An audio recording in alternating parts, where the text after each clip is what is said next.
नमस्कार दोस्तों, मैं प्रशांत कौशिक संवाद इंडिया के मंच पर आप सभी का हार्दिक स्वागत करता हूं, हार्दिक अभिनंदन करता हूं, हार्दिक अभिवादन करता हूं। जैसा कि आप सभी जानते हैं, संवाद इंडिया के मंच पर हम विभिन्न महत्वपूर्ण विषयों पर चर्चा हम आपके सामने लेकर आते रहते हैं और आज उसी परिप्रेक्ष्य में एक बहुत ही महत्वपूर्ण चर्चा हम आपके सामने प्रस्तुत कर रहे हैं। और इस चर्चा में जैसा कि पूर्व में आप जानते हैं कि हमेशा बहुत ही वरिष्ठ पत्रकार, देश के बहुत ही वरिष्ठ व्यक्तित्व हमारी इस चर्चा में शामिल रहते हैं और अपने अनुभव से, जो उनका अनुभव है राजनीति को लेकर, समाज को लेकर, उसके संदर्भ में वह पूरी विस्तार से उस विषय की व्याख्या करते हैं। और हमारे दर्शकों को भी चर्चा लगातार पसंद आती है, जो क्योंकि वरिष्ठ लोग हैं सारे देश के और उनका जो अनुभव है पत्रकारिता के क्षेत्र का, वह बताता है कि किस तरह से उनकी राजनीति पर पूरी गहरी समझ है, कितनी गहरी पकड़ है। और आज भी इसी चर्चा में हमारे साथ बहुत ही देश का बहुत ही वरिष्ठ पैनल हमारे साथ जुड़ा हुआ है। इन सभी का परिचय मैं अपने दर्शकों से करा देता हूँ। हमारे साथ हैं रवि बिश्नोई जी, मेरठ से जुड़े हुए हैं। वह बहुत ही वरिष्ठ पत्रकार के तौर पर अनेक वर्षों से लगातार पत्रकारिता जगत में सक्रिय हैं और जो पत्रकारों के जो संगठन होते हैं, जैसे उपजा है या अन्य जो संगठन है, बड़ी उनकी उसमें बड़ी भूमिका रही है। अनेक पत्रकारों को उन्होंने उनके कैरियर को संवारने में बड़ी मदद की है। तो उनका मैं संवाद इंडिया के मंच पर बहुत बहुत स्वागत करता हूँ, बहुत बहुत अभिनंदन करता हूँ। इसके साथ हमारे साथ सुनील शुक्ला जी इलाहाबाद से जुड़े हुए हैं। वह भी देश के बहुत ही वरिष्ठ पत्रकार हैं और राजनीतिक विशेषज्ञ के तौर पर उनकी बड़ी ख्याति है। जिस तरह से सारगर्भित रूप से उनका विश्लेषण रहता है राजनीति को लेकर, वह उन्हें अलग ही पहचान देता है। मैं सुनील शुक्ला जी का भी संवाद इंडिया के मंच पर बहुत बहुत स्वागत करता हूँ, बहुत बहुत अभिनंदन करता हूँ। और हमारे साथ मेरे गाइड के तौर पर और मेरे मेंटर के तौर पर पुष्पेंद्र शर्मा जी हमेशा उपस्थित रहते हैं अपना आशीर्वाद देने के लिए। उनका भी मैं संवाद इंडिया के मंच पर बहुत बहुत स्वागत करता हूँ, बहुत बहुत अभिनंदन करता हूँ। अनेक वर्षों का पत्रकारिता का उनका अनुभव है। तो ऐसे बहुत ही वरिष्ठ पैनल आज हमारे साथ इस चर्चा में जुड़ा हुआ है। आज की हमारे संवाद इंडिया में जो चर्चा है भारत जोड़ो यात्रा के संदर्भ में। जैसे कि आप सब जानते हैं कि पिछले 135-36 दिन से भारत जोड़ो यात्रा लगातार पूरे भारतवर्ष का भ्रमण करती हुई कश्मीर में श्रीनगर के लाल चौक पर पहुंची और वहां पर उन्होंने झंडा फहराकर इस यात्रा का समापन किया। हालांकि एक ध्वजारोहण उन्होंने कल कर दिया था, लेकिन आज उसका एक अंतिम प्रोग्राम जो समापन कार्यक्रम है वहां पर श्रीनगर में हो रहा है और भारी बर्फबारी के बीच में लोग वहां पे एकत्रित हैं, एकजुट हैं। तो ऐसे में इन सब विषय पर कि जो भारत जोड़ो यात्रा कन्याकुमारी शुरू हुई थी और श्रीनगर के लाल चौक पर जाकर संपन्न हुई, इस बीच में जिन राज्यों से यात्रा निकली उसका जो सामने वीडियो आई, फुटेज आए, जो फोटो आए या उनकी जो कहानियां आई, जो स्टोरी आई उसके ऊपर, वह क्या बताती हैं लोगों का जो जुड़ाव था यात्रा के प्रति, वह क्या संकेत देता है राजनीति के संदर्भ में या अन्य उसके क्या प्रभाव सामाजिक और राजनीतिक स्तर पर पड़ेंगे। चर्चा की शुरुआत से पहले मैं इससे संबंधित एक वीडियो आपके सामने प्रस्तुत करता हूँ, उसके बाद चर्चा को फिर हम आगे बढ़ाते हैं।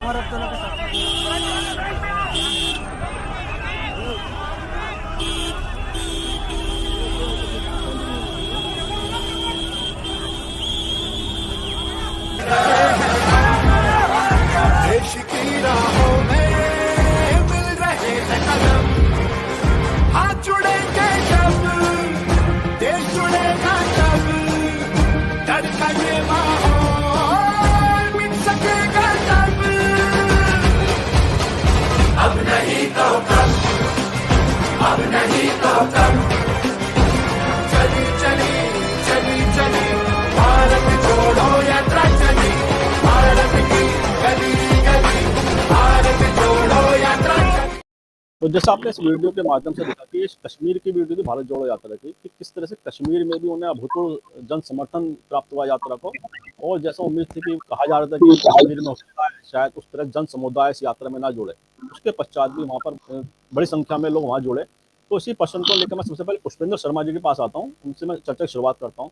पुष्पेंद्र, जैसे पूरी भारत जोड़ो यात्रा का भी आपने अवलोकन लगातार आप करते रहे हैं, तो आपकी नज़र में भारत जोड़ो यात्रा के क्या मायने हैं? क्या आप इसको आने वाले भविष्य की राजनीति में किस स्तर पर आप देखते हैं? पुष्पेंद्र शर्मा जी। प्रशांत जी नमस्कार, और आपके दर्शकों को और मेरे साथी पैनलिस्ट शुक्ला जी और रवि भाई को आज आपने मिलवाया, इसके लिए आपका बहुत बहुत धन्यवाद। देखिए, भारत जोड़ो यात्रा ने बहुत चीज़ें बदली हैं।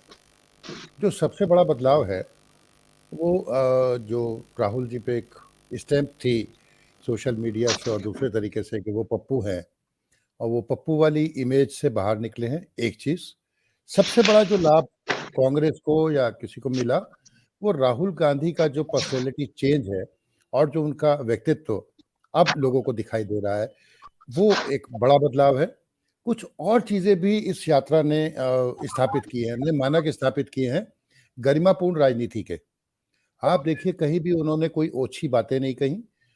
ठीक है, शुरू में आरएसएस का उसको जलाते हुए दिखाना, फिर सावरकर वाली बात करना, ये उनके मुझे लगता है सोची समझी बातचीत थी, क्योंकि सोची समझी कदम थे, क्योंकि उन्होंने आरएसएस पर ही ज़्यादातर हमला बोला और बार-बार वो मोहब्बत की दुकान और नफ़रत छोड़ो, भारत जोड़ो की बात करते चले। तो जो उन्होंने कई मायने दिए हैं इस यात्रा ने, ये बिना किसी को गाली दिए, सीधे दिल्ली सरकार को ना निशाना बनाते हुए, सीधे नहीं, साथियों के लिए बेरोज़गारी, महँगाई, उसके साथ में कि भई उनके कारोबारी मित्र हैं, उनका लाभ हो रहा है। तो कई चीज़ें उन्होंने ऐसी गढ़ दी, जो आज के दौर में बड़ी मुश्किल लग रही थी। ऐसा लगता था कि सब एक-दूसरे से लड़ने को तैयार हैं और अगर एक-दूसरे विरोधी के लिए बोलेंगे तो बहुत अपशब्द बोलेंगे तभी सुने जाएँगे और धीरे-धीरे, धीरे-धीरे जो एक आरोप लग रहा था कि गोदी मीडिया, गोदी मीडिया, गोदी मीडिया, भई विपक्ष को भी एक बात सोचनी चाहिए थी कि जब आप ट्विटर पे और दूसरी चीज़ों पे कर रहे थे तो जितना आपका अपेक्षित था वो स्थान आपको मिल रहा था मीडिया में। अब आप ज़मीन पर उतरे, मैदान पर उतरे तो media was bound to show you. तो मीडिया ने उसमें कोई कोताही नहीं बरती। हालाँकि अभी भी आरोप लग सकते हैं कि मेन स्ट्रीम मीडिया ने शायद उन्हें कम दिखाया, लेकिन मुझे नहीं लगता। जो उन्होंने यात्रा करी उसका प्रभाव रहा और सब जगह उन्हें मीडिया में यथोचित स्थान मिलता रहा, जहाँ-जहाँ भी वो जाते रहे। अगर वो मेरठ के आस-पास से निकले थे तो आपने देखा कि 1 पेज, 1.5 पेज, 2 पेज की कवरेज सबने दी। दूसरा जो दिल्ली का मीडिया था वो भी साथ-साथ चला और अभी भी ऐसे बहुत से मीडिया कर्मी हैं जो साथ चलते रहे।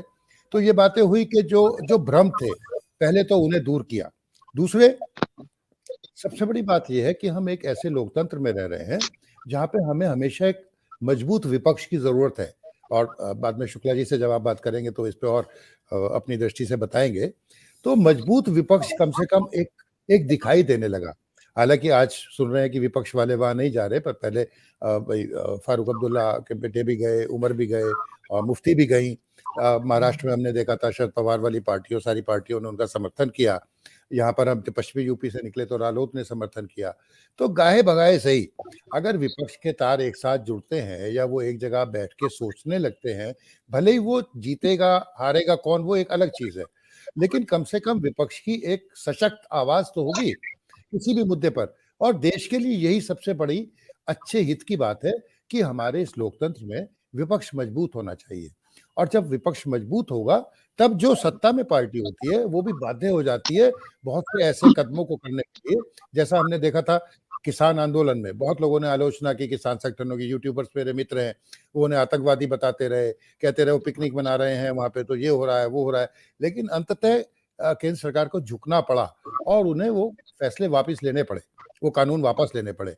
तो ऐसे ही जब सशक्त होगा हमारा विपक्ष और लोकतंत्र मजबूत हो जाएगा, तो कोई एक तरफ़ा यानी जिसे हम तानाशाही कहते हैं, जिसे हम डिक्टेटरशिप कहते हैं, वो एक तरफ़ा फैसले नहीं होंगे और हो सकता है इससे एक परंपरा ये बने कि बड़े फैसले लेने से विपक्ष के साथ विमर्श शुरू हो जाए। जैसे औपचारिकता होती है आज बजट के लिए देखिए, सारे संसद दलों को बुलाया जाता है, बिठाया जाता है। तो अगर भविष्य में इस तरह की राजनीति का रूप हमें देखने को मिले, जीते-हारे कोई भी, मुझे उससे कोई फ़र्क नहीं पड़ता, कि विपक्ष को भी साथ लेके और विमर्श की एक परंपरा शुरू हो जाए, तो ये भी बहुत अच्छा होगा। आपको याद होगा पहले विपक्ष में रहते हुए भी अटल जी को संयुक्त राष्ट्र भेजा गया था। तो ज़रूरत है कि उन परंपराओं को हम जीवित करें और जो नफ़रत और एक-दूसरे के प्रति बहुत अभद्र भाषा और आक्रामकता हो रही है, वो कुछ कम हो जाए और सब एक क्रिएटिव काम में लग जाएँ। तो भारत का विकास भी होगा, लोकतंत्र भी मजबूत होगा। ये मेरा मानना है। बिल्कुल ठीक कहा आपने कि आपस की जो विपक्ष की या सत्ता पक्ष की जो राजनीति है, आपस में अगर समन्वय बनाकर वो चलती है, तो निश्चित रूप से इसके बड़े संकेत जाते हैं, जो पॉजिटिव संदेश जाते हैं। इसी प्रश्न को लेकर मैं रवि बिश्नोई जी के पास आता हूँ। तो रवि जी, आपका भी बड़ा अनुभव है पत्रकारिता को लेकर, राजनीति को देखने का, समझने का, कि जो पुष्पेंद्र जी ने कहा कि भारत जोड़ो यात्रा ने एक संदेश तो दिया है, उसकी सकारात्मक संदेश की उन्होंने बात कही कि किस तरह से जो आज देश में एक माहौल अलग तरह का अलग कुछ लोगों के द्वारा बनाया जाता है, तो उसमें अगर प्यार मोहब्बत की बात की जाती है, आत्मीयता की बात की जाती है, सौहार्द की बात की जाती है, तो वो अच्छे संकेत तो कहे जाने चाहिए। और जैसे उन्होंने पुष्पेंद्र जी ने एक बात होती कि विपक्ष के नेताओं की आज जो वहाँ पहुँचने थे, एक तो मौसम की वजह से काफ़ी जो फ्लाइट वहाँ पे ना श्रीनगर में, कश्मीर में पहुँच पा रही है, ना वहाँ से कोई उड़ पा रही है, ना लैंड कर पा रही है। लेकिन उसके बावजूद भी कई विपक्षी नेताओं की वहाँ पे सूचना है कि वो उनके नुमाइंदे या खुद वह वहाँ पहुँच रहे हैं। आपको क्या लगता है कि विपक्षी एकता के लिए ये यात्रा कहीं न कहीं मील का पत्थर साबित हो सकती है? रवि बिश्नोई जी। प्रस्थान जी, पहले तो मैं आपका और आपके यूट्यूब चैनल संवाद इंडिया का आभार व्यक्त करता हूं कि आपने मुझे इतने वरिष्ठ पत्रकारों के साथ बोलने का मौका दिया। पत्रकारिता के ज्ञान के क्षेत्र में महापंडित पुष्पेंद्र जी को आपने मुझसे पहले बुलवाया, तो ये समझ लें कि सब कुछ उन्होंने बता दिया है, कहने को कुछ बचा नहीं। लेकिन फिर भी एक बात में उनका बड़ा समर्थन करता हूं कि लोकतंत्र में पक्ष और विपक्ष का संतुलन बना रहना बहुत जरूरी है। विपक्ष अगर मजबूत होगा तो सत्ता निरंकुश नहीं हो पाएगी और संतुलन बनेगा, जनता को उसका लाभ मिलेगा। तो कन्याकुमारी से शुरू होकर गत दिवस जम्मू में 135 दिन में 14 राज्यों और 3970 किलोमीटर की यात्रा कर राहुल गांधी जी लाल चौक पर ध्वज फहराया। इस समय उनकी बहन और कांग्रेस की राष्ट्रीय महासचिव प्रियंका गांधी जी मौजूद थी। इसमें है कि 75 साल पूर्व यहीं पर पंडित जवाहरलाल नेहरू जी ने ध्वज फहराया था और अब उनके ही वंशज राहुल गांधी जी ने वहां ध्वज फहराकर एक नया संदेश दिया है। और क्योंकि जम्मू में नेशनल कॉन्फ्रेंस का उन्हें काफी समर्थन मिला है, जैसा पुष्पेंद्र जी ने कहा था कि विपक्ष का अन्य स्थानों पर भी उन्हें समर्थन मिला, ये एक अच्छी बात थी। और एक बात मैं विशेष रूप से कह सकता हूं कि इस भारत जोड़ो यात्रा से राहुल गांधी जी की जो कांग्रेस एक प्रकार से निष्क्रिय होती जा रही थी, देश के सबसे बड़े दो दलों में से एक पार्टी का वजूद धीरे धीरे समाप्त हो रहा था। राहुल गांधी की इस यात्रा से कांग्रेस के गांव, गली, मोहल्ले और आदिवासी क्षेत्रों तक में जो कार्यकर्ता थे, जो निराश हो चुके थे गुटबंदी के चलते, उन्होंने, और आप इसका अंदाज इससे लगा सकते हैं कि जिधर से भी उनकी यात्रा गई, बच्चों से लेकर महिला, पुरुष, हर व्यक्ति उनकी यात्रा में शामिल हुआ। उसमें खिलाड़ी भी थे, उसमें विभिन्न दलों के राजनेता भी थे। और सबसे बड़ी बात यह है कि जो विपक्ष ने कहीं भी उनकी यात्रा का विरोध नहीं करा, ना उन पर भी अंकुश है। हाँ, शामिल नहीं हुए, लेकिन चाहे अखिलेश जी हो, सबसे बड़ा दल है यूपी का, उन्होंने भी उन्हें शुभकामनाएं दी। यात्रा में नहीं गए, वो सबके अपने अपने राजनीतिक कारण होते हैं। लेकिन एक बात विश्वास से कही जा सकती है कि 2024 के चुनाव में भले ही किसी को भी इसका लाभ मिले, कौन जीतेगा कौन हारेगा वो एक अलग बात होगी, लेकिन राहुल गांधी की भारत जोड़ो यात्रा से कांग्रेस एक बहुत मजबूत स्तंभ के रूप में उभर कर सामने आएगी।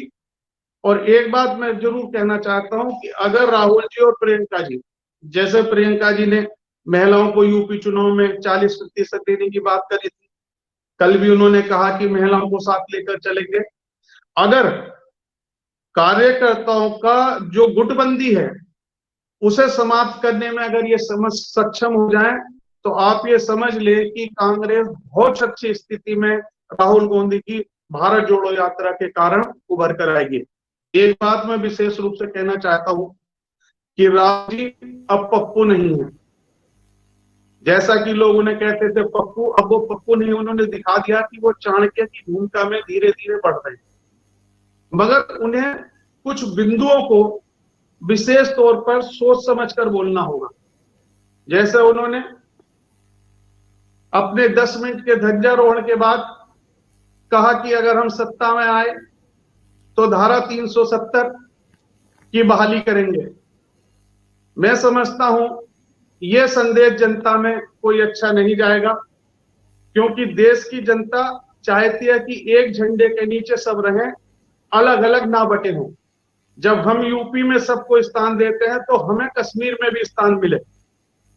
दूसरे, मैं कोई आलोचना नहीं कर रहा हूं, हमें देश की आर्थिक नीतियों को भी देखकर चलना पड़ेगा, क्योंकि आज हर पार्टी नई नई घोषणा कर देती है, मुफ्त की रेवड़ियां बांट रही है। उसी प्रकार कांग्रेस भी इसी को चल रही है। जगह जगह देखो कि अगर आएंगे तो ये कर देंगे, वो कर देंगे, लेकिन आप ये समझ लो कि कर कहां से दोगे।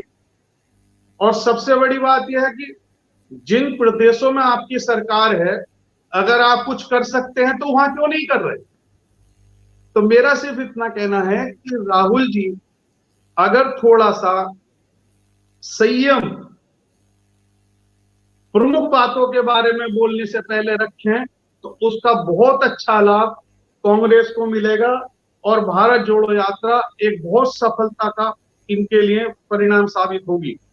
एक बात राहुल जी की जो सबसे अच्छी उभर कर आई है इस भरी सर्दी के अंदर, जिसको लेकर चर्चा भी बहुत हुई, एक शर्ट में वो घूमे, ये एक ऐसी परिस्थिति की तपस्वी व्यक्ति ही ऐसा कर सकता है।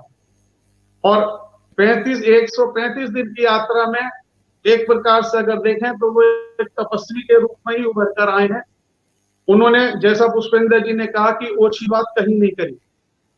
ये बिल्कुल सही है कि उन्होंने बोलने में, किसी पे मार कसने में कोई भी ओछी बात ऐसे नहीं करी जो बुरी लगती, और सबका स्वागत करा और सबको गले से लगाकर अपने साथ लेकर चले।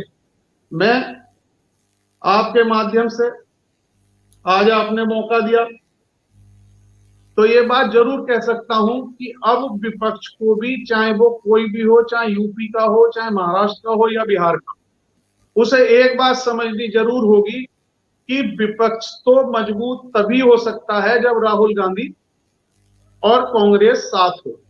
बाकी विपक्ष कहीं मजबूत नहीं हो सकता। और इन्हीं शब्दों के साथ मैं सिर्फ इतना कहना चाहता हूं कि आपने एक बहुत अच्छा प्रयास करा, मुझे भी मौका दिया, इसके लिए मैं आपका आभारी हूं। बहुत महत्वपूर्ण बात कही आपने अपनी बातों में कि विपक्ष की जो एकता की बात है या विपक्ष का चेहरा बनने की बात है, उसमें कांग्रेस और राहुल गांधी के बिना विपक्ष की एकता संभव नहीं होगी। तो मैं इसी प्रश्न को लेकर सुनील शुक्ला जी के पास आता हूँ। सुनील जी साहब ने पुष्पेंद्र जी को भी सुना और रवि जी को भी सुना, और सभी ने कुछ महत्वपूर्ण बिंदु पे उन्होंने कहा कि किस तरह से राहुल गांधी ने पूरी यात्रा के दौरान कोई ऐसी बात नहीं कही जिसके कोई मतलब अमर्यादित हो, लेकिन साथ ही उन्होंने कुछ पॉइंट्स भी कहे कि इस तरह की बातों से थोड़ा बचना भी चाहिए। आपको क्या लगता है कि ये सब रणनीति के तहत होता है या इन चीजों पर विशेष ध्यान देते हुए कांग्रेस पार्टी को आगे बढ़ना चाहिए? आपको क्या लगता है? सुनील शुक्ला जी। धन्यवाद प्रशांत जी। पुष्पेंद्र जी और रवि कुमार जी की बात को मैं आगे बढ़ाना चाहता हूं। मैं इनकी बात से सहमत हूं कि राहुल गांधी ने अपनी इस यात्रा के माध्यम से विपक्ष की राजनीति को एक साख दी है। जिस तरीके से विपक्ष की विश्वसनीयता खत्म करने की कोशिश सत्तारूढ़ दल के द्वारा संगठनात्मक और संस्थागत तरीके से कोशिश की जा रही थी, और ये लगने लगा था कि कहीं विपक्ष है भी कि नहीं है, उस पूरे के पूरे नरेशन को इस पदयात्रा ने खारिज किया है। और जिस दृढ़ता के साथ और जिस संकल्प के साथ राहुल गांधी सत्तारूढ़ दल के ऊपर, खासकर सरकार के ऊपर हमलावर हुए हैं, उसको लेकर के भी लोगों में विपक्ष के प्रति एक विश्वास भी बढ़ा है। यह बात केवल कहने के लिए बात नहीं रह गई है, क्योंकि कन्याकुमारी में तमिलनाडु से शुरू होकर 14वें राज्य में पहुंचे हैं, और लगभग हर राज्य में, लगभग हर क्या पूरी तरह सभी राज्यों में जिस व्यापक तरीके से इस यात्रा को जन समर्थन मिला, इससे लगता है कि लोगों का भी विपक्ष के नेताओं के प्रति एक विश्वास बढ़ा है, और उनके मन में है कि कोई विपक्ष के नेता ऐसे हैं जो सरकार के खिलाफ भी अपनी बात कर सकते हैं, और लोग अगर सरकार के नीतियों, कार्यक्रमों और गवर्नेंस से संतुष्ट हैं तो कोई एक ऐसा ठौर है जहां जाकर के वो अपनी बात कर सकते हैं। इसलिए लोगों ने अपनी संवेदनाएं जोड़ी, अपना समर्थन दिया और बढ़ चढ़ के भाग लिया। अगर लोग इतनी बर्फबारी में, जो आपने वीडियो दिखाया, इतनी भयंकर बड़ी बर्फबारी हो रही है, उसमें लोग इतनी बड़ी संख्या में तमाम सुरक्षा संबंधी पाबंदियों को किनारे करके अगर लोग श्रीनगर में इतनी बड़ी संख्या में सड़क पर उतरे हैं, गोया कि ये बताता है कि जम्मू कश्मीर को लेकर के सरकार ने जो कुछ भी किया, उसको लेकर के लोगों के मन में किस तरह का आक्रोश है। कई महीनों तक लोगों को आपने इंटरनेट की सुविधा से बंद रखा, लोगों को घरों में बंद रखा, तमाम तरह की जो प्राथमिक जरूरतें थी उन जरूरतों से महरूम रखा उन लोगों को। लोगों के मन में एक आक्रोश पल रहा है, और इसी संभवतः ही वजह है कि जब राहुल गांधी वहां पहुंचे हैं तो जम्मू कश्मीर के सभी राजनीतिक दल उनके पीछे खड़े हो गए सरकार के खिलाफ, और बड़ा व्यापक जन समर्थन मिला। यह एक उस राज्य में, उस इलाके में राजनीतिक हालात क्या है, इस बात का द्योतक है ये।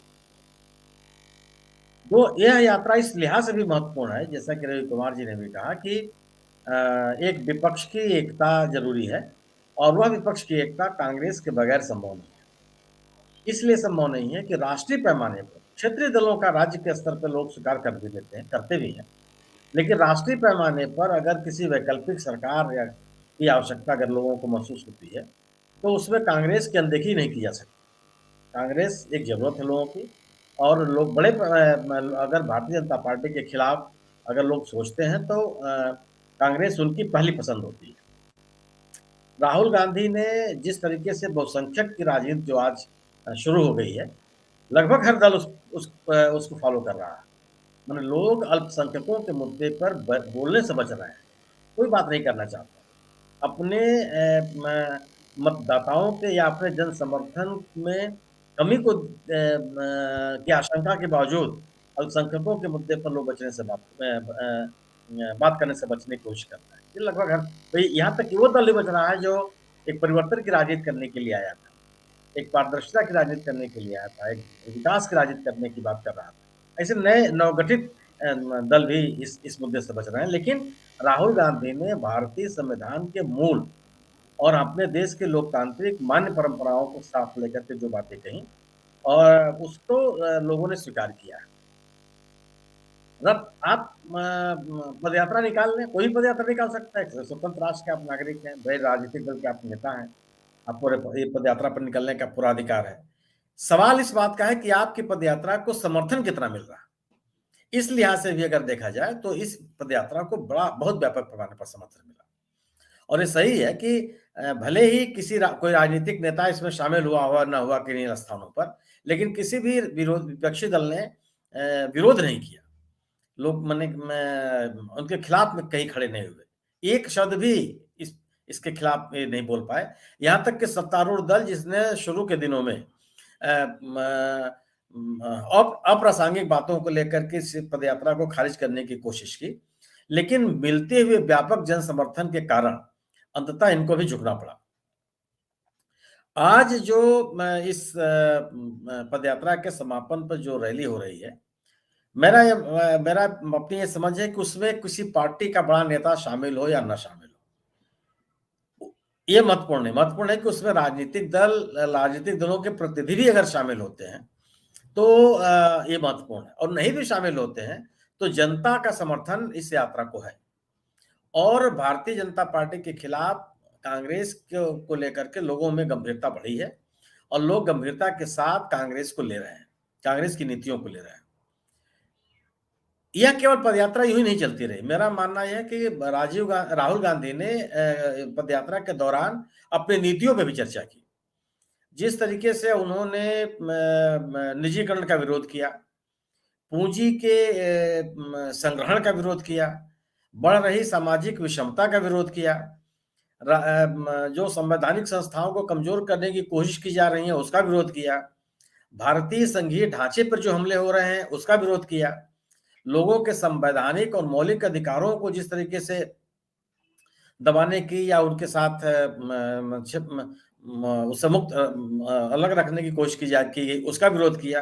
गोया कि राजनीतिक आर्थिक मुद्दे पर भी राहुल गांधी ने अपनी बातों को लोगों के सामने रखा, और जो हेट्रेड की बात थी, जो लोगों के समूह में और जिस तरीके से एक वैमनस्य पनपने की बात हो रही है या जो दिख भी रहा है, उसको लेकर के राहुल गांधी ने जो हमले किए, तो एक सामाजिक समरसता के मुद्दे को लेकर के भी अपनी पदयात्रा के दौरान लगातार राहुल गांधी बोलते रहे। उन्होंने अपने आप को अपने मुद्दों से कभी अलग नहीं किया किसी स्थान पर। महाराष्ट्र में भी अगर उनको सांप्रदायिकता के खिलाफ बोलना था, देश की एकता अखंडता को लेकर के बोलना था, तो उन्होंने वीर सावरकर के खिलाफ भी बोलने से परहेज नहीं किया। हालांकि तमाम लोग कहते रहे कि उनको महाराष्ट्र में ये बात नहीं करनी चाहिए थी, लेकिन मेरा यह मानना है कि अगर आप किसी मुद्दे को लेकर के चल रहे हैं, उसको लेकर के आप संकल्पबद्ध हैं, तो किसी भी जगह पर किन्हीं भी स्थितियों में अपनी बात आपको करनी चाहिए। और संवाददाताओं से बात करने में भी राहुल गांधी ने कहीं परहेज नहीं किया, और हर प्रश्न का जवाब दिया। किसी तरह के राजनीतिक सवाल पूछे गए हों, चाहे छत्तीसगढ़ में जो सामाजिक राजनीतिक कार्यकर्ता हैं उनकी गिरफ्तारी का मुद्दा हो, उनके खिलाफ लंबे समय तक उनको जेल में रखने की बात हुई हो, चाहे बेरोजगारी का मुद्दा हो, चाहे राजस्थान में कांग्रेस संगठन में जो गतिरोध दिखाई पड़ रहा है उसकी बात हो, किसी भी सवाल से बचने की कोशिश नहीं की। और एक अनुभवी और अपने दायित्वों के प्रति सचेत नेता की छवि उन्होंने प्रस्तुत की। तो इस यात्रा के माध्यम से राहुल गांधी ने न केवल कांग्रेस की विश्वसनीयता को बढ़ाया, बल्कि पूरे के पूरे विपक्ष की विश्वसनीयता को बढ़ाया। और जिस विपक्ष के प्रति लोगों के मन में ये बात भी जागृत की है कि अगर विपक्ष लोगों के मुद्दों को लेकर के सड़क पर उतरता है तो लोग भी उनके साथ उनके समर्थन में उतरने के लिए तैयार हैं, बशर्ते कि आपकी पहल में, आपकी राजनीतिक कोशिश में एक गंभीरता हो। आप अगर गंभीर होकर के जन सरोकार के मुद्दों पे अगर आप लड़ रहे हैं तो मेरा मानना यह है कि जनता भी आपके साथ खड़ी होगी और जनता ने इसको दिखाया भी। तो एक बड़ा संदेश दिया है राहुल गांधी ने कि विपक्ष के प्रति लोग आशावान हैं। विपक्ष अगर कोई गंभीर कोशिश करता है तो लोग भी उनके समर्थन के लिए तैयार हैं। यह जरूरी है कि अगर सत्तारूढ़ दल के खिलाफ विपक्ष संगठित और एकताबद्ध होकर के संघर्ष करता है तो लोग भी उनके जन समर्थन में उनको समर्थन देने के लिए तैयार हैं। और जिन राज्यों में जो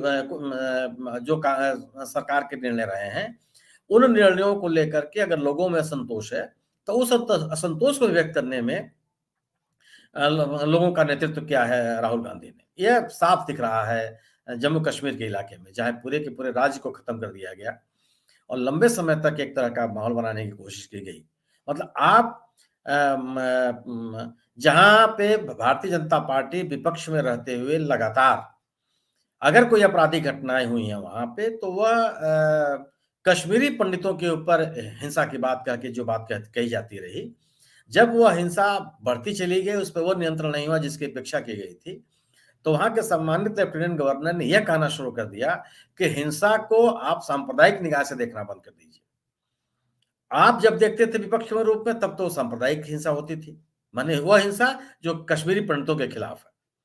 अब आज जब कश्मीरी पंडितों के साथ वही हो रहा है जिससे आप उनको बचाने की बात कर रहे थे, तो आपने उस पूरी परिभाषा को, उस पूरे नरेशन को बदलने की कोशिश की।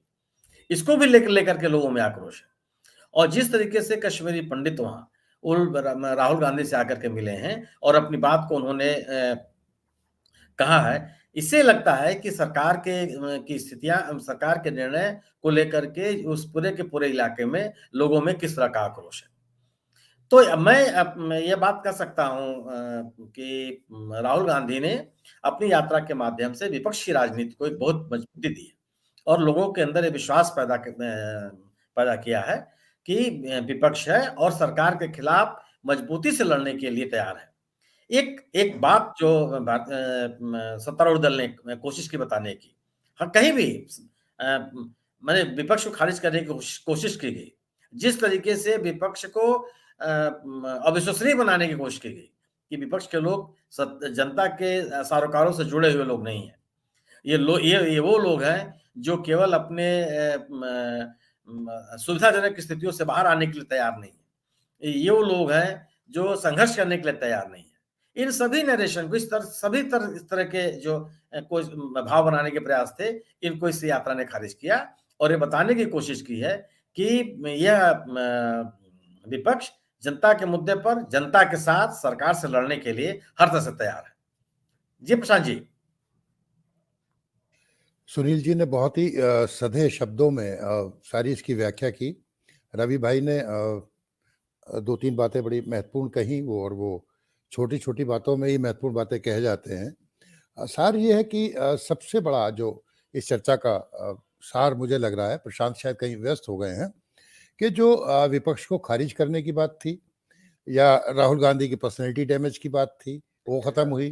कांग्रेस में के कार्यकर्ताओं में ऊर्जा का संचार होना, विपक्षी एकता की तरफ कदम बढ़ना, ये सारी बातें हमारे जो मजबूत लोकतंत्र के लिए बहुत ज़रूरी थी, वो संदेश इस यात्रा से मिला। हालांकि इस यात्रा ने बहुत सारे संदेश दिए हैं इस पर शायद हम 2 दिन भी चर्चा करते रहें तो कम पड़ेगा। पर जो सुनील जी ने अभी कहा और रवि जी ने कहा, मैं उन सारी बातों से सहमत हूँ। प्रशांत, बहुत अच्छा किया आपने विषय पर आज चर्चा की, और वहाँ समापन समारोह के बाद उम्मीद रखते हैं एक बार फिर हम इस चर्चा पे समीक्षा करेंगे, और सुनील जी को जरूर साथ रखिएगा। बहुत सधे हाँ जी, शब्दों हाँ में जी। सुनील जी ने सारी बातें कही हैं। धन्यवाद प्रशांत जी, सो नेट धन्यवाद। जी। तो जैसा आपने कहा कि बहुत ही आपने, जैसे पुष्पेंद्र जी ने कहा कि बड़े नपतुले शब्दों में आपने पूरी यात्रा की व्याख्या की, और इसके किस तरह से दूसरे जो परिणाम है राजनीति को लेकर वह भविष्य में आ सकते हैं, तो बड़ी इस पर आपने विस्तृत चर्चा की। और इसी को लेकर मैं अब रवि जी के पास आता हूँ। आपका जो ये प्रयास था बहुत अच्छा था। पुष्पेंद्र जी और शुक्ला जी और अन्य वक्ताओं ने जो अपने विचार रखे हैं, ये जनहित में काफी उपयोगी होंगे, और मैं समझता हूं कहीं ना कहीं विपक्षी एकता को भी मजबूत करने में ये महत्वपूर्ण भूमिका निभाएंगे। भविष्य में भी इस प्रकार की वार्ताएं और कॉन्फ्रेंस जो है जारी रखें। इसका लाभ आम आदमी को काफी मिलेगा, और आम आदमी इस समय बड़ा परेशान है। वो चारों तरफ निगाह दौड़ा रहा है कि कौन मेरे को नेतृत्व दे सकता है। और इस समय कुल मिलाकर जो आज की वार्ता का है, यही कह सकता हूं कि राहुल गांधी जी एक ऐसा, हमें आशा नजर आ रहे हैं कि वो सत्ताधारी दल को विपक्ष के नेता के रूप में एक अच्छी टक्कर दे सकते हैं। चुनाव में जीत हार एक अलग बात होती है, उसका कोई फर्क नहीं पड़ता, क्योंकि चुनाव खेल भावना से ही लड़े जाते हैं। इसलिए मैं आपका आभार व्यक्त करता हूं, और राहुल गांधी जी की यात्रा बड़ी सफल रही है, इसके लिए उन्हें और आप दोनों को बधाई देता हूं। जी जी, बिल्कुल सही कहा आपने कि यात्रा के परिणाम जिस तरह से हैं।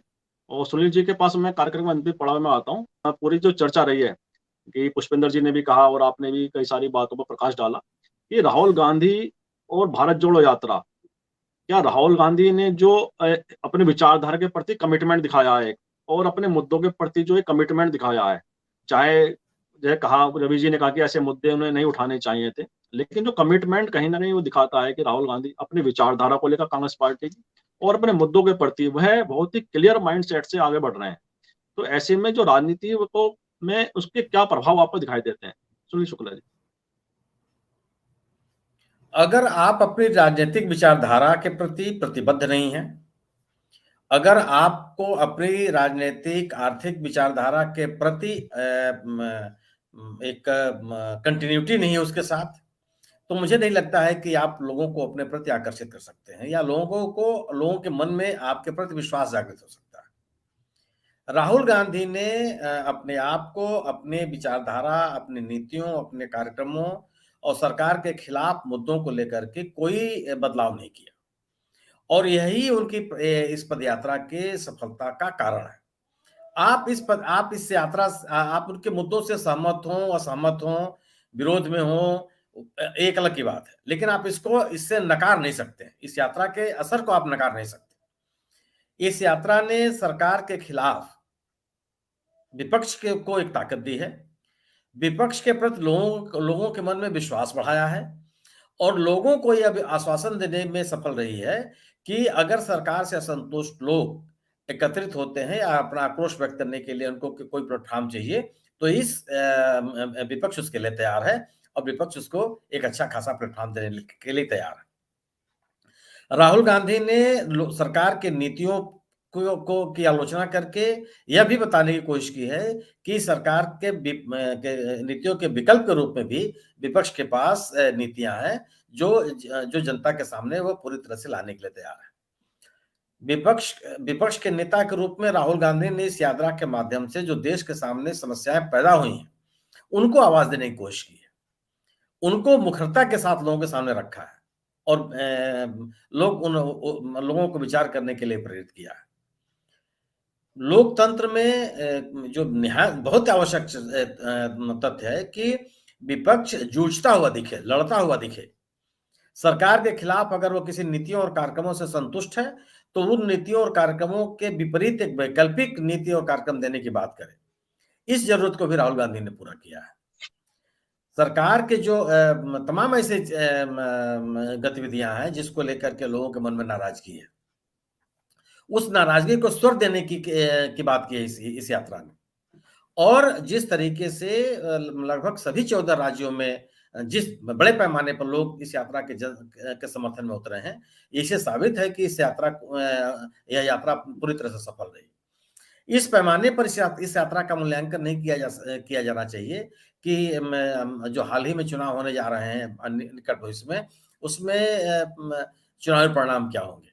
चुनावी परिणाम पर भी इसका असर पड़ेगा, मेरा मानना यह है, क्योंकि एक देश के राजनीतिक विमर्श को बदलने की इस यात्रा ने कोशिश की है और बड़े पैमाने पर प्रभावित किया है, और इसका असर भी दिख रहा है लोगों के मन में। लोग अभी तक जो सरकार के खिलाफ बात नहीं करते थे, निकल करके सामने नहीं आते थे, वो लोग सामने आने लगे, अपनी बात कहने लगे। सरकार की आलोचना को लेकर के लोगों के मन में तरह तरह के संदेह होते थे, उसको लोगों ने त्याग दिया, उसको लोगों ने छोड़ दिया और सरकार के खिलाफ बाकायदे मुखर है। तो इस यात्रा ने यह ताकत दी है लोगों को, एक राजनीतिक सोच दिया है। तो मेरा मानना यह है कि इस यात्रा ने देश के राजनीतिक विमर्श को बदला है और सरकार के खिलाफ बड़ी चुनौती प्रस्तुत की है। और यह जरूर है कि इस चुनौती को एक बड़े राजनीतिक परिणाम में बदला जा सकता है। इस पूरे माहौल को बड़े राजनीतिक परिणाम में बदला जा सकता है, बशर्ते कि विपक्षी दल एकजुट होकर के वो सत्तारूढ़ दल का मुकाबला करें। और मेरा मानना यह है कि कोई भी विपक्षी गठबंधन गैर कांग्रेस अगर बनाने की कोशिश की जाती है तो भारतीय जनता पार्टी का समर्थन होगा, क्योंकि गैर कांग्रेस गठबंधन लोगों को, मुझे नहीं लगता कि लोग उसको स्वीकार कर पाएंगे, क्योंकि अकेली ये पार्टी है जिसने बड़े पैमाने पर और राष्ट्रीय पैमाने पर इस सरकार के खिलाफ मजबूती के साथ खड़ी हुई है और सरकार पे हमलावर हुई है। तो एक तो विपक्षी एकता की जरूरत है, और वह विपक्षी एकता कांग्रेस के साथ हो, और एक संगठन और अपने अपने संसाधनों के साथ अगर सरकार से लोग लड़ाई लड़ते हैं तो मुझे लगता है कि इसका फायदा भी मिलेगा विपक्ष को। जी जी, बिल्कुल सही कहा आपने कि और मिलजुल कर और अपने जो मुद्दे हैं उसको सुलझा लेते हैं विपक्षी पार्टी, तो निश्चित रूप से इसका राजनीतिक रूप से उन्हें फायदा दिखाई देगा। आपने बहुत ही विस्तृत तरीके से जो विश्लेषण किया पूरी यात्रा का और उसके राजनीतिक प्रभाव का, वास्तव में वह बहुत सारी चीजों को इंगित करता है भविष्य की राजनीति को लेकर। मैं आप सबका जो आपने अपना समय दिया है उसके लिए मैं बहुत बहुत आपका आभार व्यक्त करता हूँ। सुनील शुक्ला जी का, जिस तरह से उन्होंने इस चर्चा को बड़ा नया आयाम दिया, और साथ ही पुष्पेंद्र शर्मा जी का भी, रवि बिश्नोई जी का भी आभार व्यक्त करता हूँ कि उन्होंने पूरी चर्चा को इतना विस्तृत तरीके से हमारे दर्शकों के लिए प्रस्तुत किया है। तो उसके जो यात्रा को लेकर जितनी भी एक उम्मीद या उसके जो परिणामों को लेकर चर्चा है, उसके बारे में मुझे विश्वास है कि हमारे दर्शकों को काफी कुछ संकेत इसके यात्रा के राहुल गांधी की आने वाली राजनीति के संदर्भ में मिल गए होंगे। इन्हीं शब्दों के साथ आज की चर्चा को विराम देते हैं। बहुत बहुत धन्यवाद, बहुत बहुत अभिनंदन। और मैं अपने सभी दर्शकों से भी आग्रह करता हूँ कि इस वीडियो को लाइक करें, शेयर करें, कमेंट करें।